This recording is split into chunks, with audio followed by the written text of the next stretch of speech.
Ошондой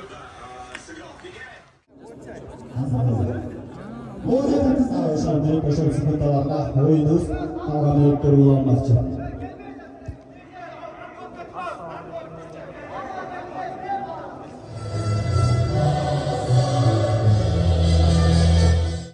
Ассаламу алейкум, арстандар, жолборустар, илбирстер.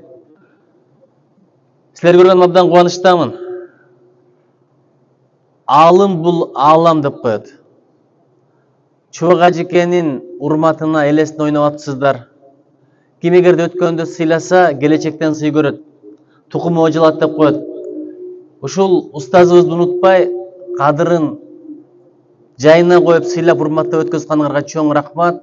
Бардыңарга оомат, дөөлөт, береке, эки дүнүйө жакшылыгын тилейм. Чоң рахмат силерге. Куттуктайм. Кыргыздын жигиттери деле шумкар, кыздар деле кыраан.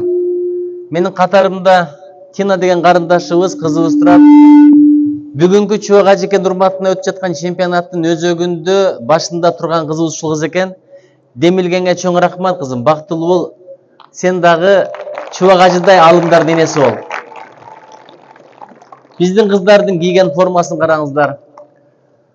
Чубак ажеке менен мен көп жүрүп калдым. Аябай жакшы киши болчу. Жаркырап, жайнап, күлүп, тамашалап, адамдын көңүлүн көтөрүп, духун көтөргөн киши болчу. Динди ордоштурбай жеңилдештирген. Ар кандай суроосун угуп көрсөңөр, жооп берген жообун. Жарай берет, бирок кылбаганың жакшыраак деп жооп берген. Болбойт, тозокко түшөсүң, өлөсүң деп айткан эмес эч качан. Анткени пайгамбар алейхисалам айткан экен, жеңилдештирге, ордоштурбагыла, сүйүнчүлөгүлө, коркутпагыла деп. Ошентип жүрүп адамдардын жүрөктөрү бириктирди, баштары бириктирди. Спорт адамдын денесин чыңдайт, Чубак ажекенин иши адамдын рухун байытат.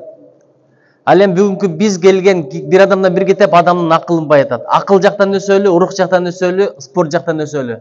Москвадагы биздин мекендештерибиздин ушинтип спорт менен машыгып, достошуп, башкалар менен диалог кылып, аралашып атканы чоң береке. Силерде жигиттерибиз бар, Кыргызстаным эч качан жок болбойт, Кыргызстаным дайыма ооматтуу болот, туубуз бийик болот. Анткени чептен эрдин күчүбек дейт. Силер кандай болсоңор Кыргызстандын келечеги ошондой. Кыргызстанда жашоо жакшы, бардыгы салам айтты. Силер да бар болгула, жараткан жар болсун. Рахмат силерге. Он был духовно очень богатым. Он был за международное сотрудничество, за дружбу народов. Вообще он был очень образцовым человеком, и мне посчастливилось быть рядом с ним, сопровождать во многих поездках, и многому я научился у этого человека. И сегодня, даже после смерти, он является причиной нашего единства и нашего стремления к будущему, нашего стремления к человеческому развитию. Молодцы, что развиваете и физически, и духовно, и ментально. Я горжусь вами, мои соотечественники, мои друзья, наши партнеры. Берегите себя, живите спортом, потому что это и есть наша визитная карточка. Бар болгула, чоң рахмат.